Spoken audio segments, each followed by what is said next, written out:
রাত পোহালেই ঢাকা বিশ্ববিদ্যালয় কেন্দ্রীয় ছাত্র সংসদ বা ডাকসু নির্বাচন।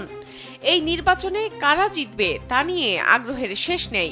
বাংলাদেশ স্বাধীন হওয়ার পর থেকে যতবারই ডাকসু নির্বাচন হয়েছে, একবার ছাড়া প্রতিবারই ক্ষমতাসীন রাজনৈতিক দলের ছাত্র সংগঠনগুলোকে হারতে দেখা গেছে। কিন্তু এবার পরিস্থিতি ভিন্ন। গেল বছর শেখ হাসিনা সরকারের পতনের পর এখন দায়িত্বে রয়েছে অন্তর্বর্তী সরকার। তাই কোন প্যানেল ডাকসু নির্বাচনে জিতবে তা বলা মুশকিল। আবার বিভিন্ন জরিপ থেকেও পাওয়া যায়নি স্পষ্ট কোনো ধারণা। 1970-71 শিক্ষাবর্ষে ডাকসু নির্বাচনে ছাত্রলীগ মনোনীত প্রার্থী আ.স.ম. আব্দুর রব ভিপি পদে ও আব্দুল কুদ্দুস মাখন জিএস পদে নির্বাচিত হলেও মুক্তিযুদ্ধের পর শেখ মুজিবুর রহমানের সরকারের আমলে 1972 সালে অনুষ্ঠিত ডাকসু নির্বাচনে হেরে যায় ছাত্রলীগ।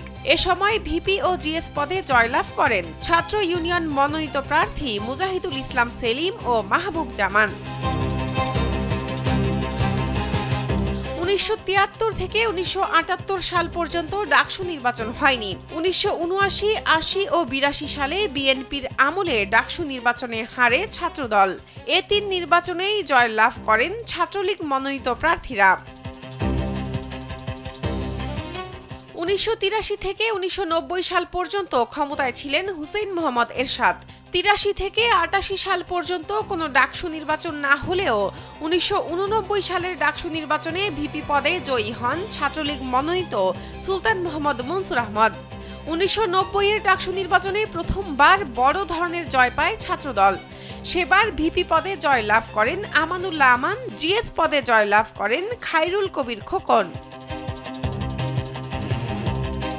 সবশেষ 2019 সালে আওয়ামী লীগ আমলের ডাকসু নির্বাচনে 25 পদের মধ্যে 23টিতে ছাত্রলীগ জিতলেও ভিপি পদে জয়ী হন বাংলাদেশ সাধারণ ছাত্র অধিকার সংরক্ষণ পরিষদের প্রার্থী নুরুল হক নূর। প্রায় 6 বছর পর আবার ডাকসু নির্বাচন অনুষ্ঠিত হচ্ছে। 19-এর ডাকসুতে সংখ্যাগরিষ্ঠ পদ পাওয়া ছাত্রলীগ এবার নিষিদ্ধ। এবার অংশগ্রহণ করছে ছাত্রদল, ছাত্র শিবির, বাংলাদেশ গণতান্ত্রিক ছাত্র সংসদ, ছাত্র ইউনিয়ন ও কয়েকটি বাম ছাত্র সংগঠন। তবে প্রশ্ন, এবার জিতবে কারা? শাহনাজ পারভীন, কালবেলা।